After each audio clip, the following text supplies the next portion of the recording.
How did you get the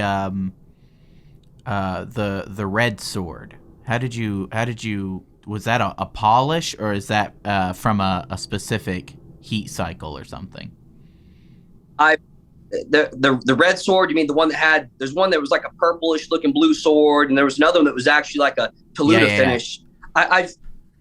I've found out certain oils that I can put on swords and then throw them at certain temperature in the kiln with that total temperature control. I'm able to change the color of the steel. That was one of the coolest ones. Is that the one I sent you? I Different, The think red so, one? Oh, yeah. that yeah, was so cool. How? Wait, so you can different. actually change the color of the steel itself? Yes, Wow. Is that yep. And then like this latest cleaver that I just did. I don't know if you see it. Probably not. If you look right along this middle, you'll see I blue see and Yeah. it. purple.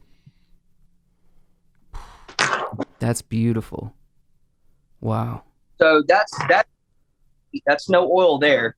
So on a blade like this right here, the guy I'm making this for is a real wild ass, and he wants a cleaver that he can throw or use to break down he's butchering things. But what I did was after I heat treated this blade, I've got this edge sitting around 61 Rockwell, which is stupid ridiculous for a cleaver, but the grain's so tight it can support that. But then from here up, I differentially tempered. So this has been tempered, then differentially tempered from here up. So those are actual temper colors. So I brought that to a purple and a blue. Now, you don't want to do that to an edge because you could be taking out the hardness depending on intended use. But for something like this, I want to. You ever heard of blue backing the spine of a blade? You're applying heat and you're further tempering that blade, but you're reducing hardness. So with this right here, I use temperature to add color. Is that But like I said, guys, there's so much you can do, but everyone's so scared to get out there and just learn shit. Everyone wants, how'd you do that? How'd you do that? Teach right it. Get out there, get on the grind and do some crazy shit.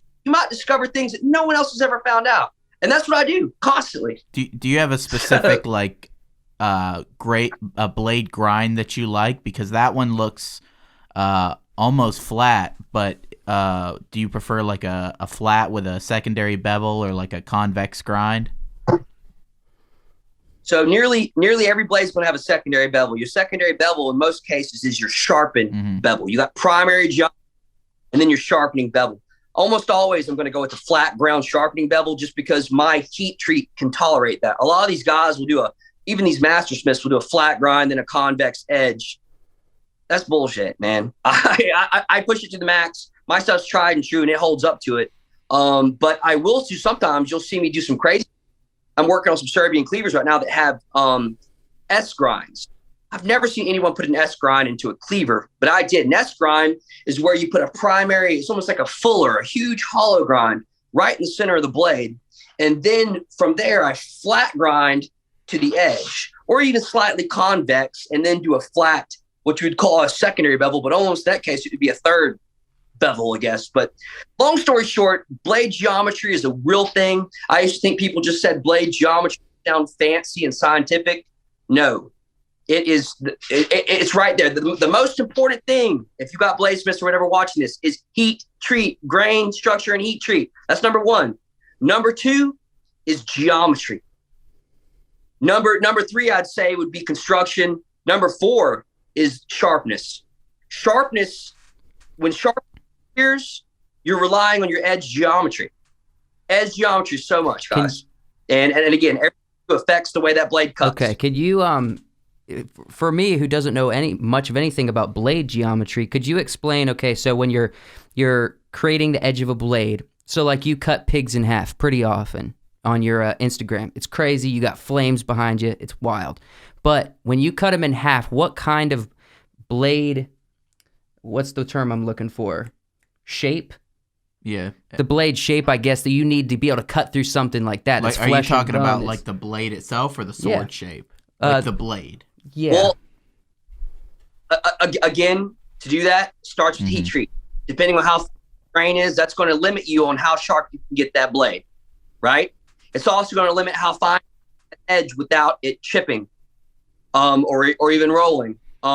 So with those hog videos, a lot of that stuff is either flat grinds or convex, usually a combination of the two. But again, it's the heat treat, it's the geometry, It's sharpness, and it's also the end user. If we go stick one of these blades into someone that doesn't really know what they're doing, not everyone's going to be able to chop a 300-pound hog in half in one swing. You got to be a little bit of an animal too. So, yeah, I hear you. If this is your first time seeing my face, hold up. We have a full episode, not just clips.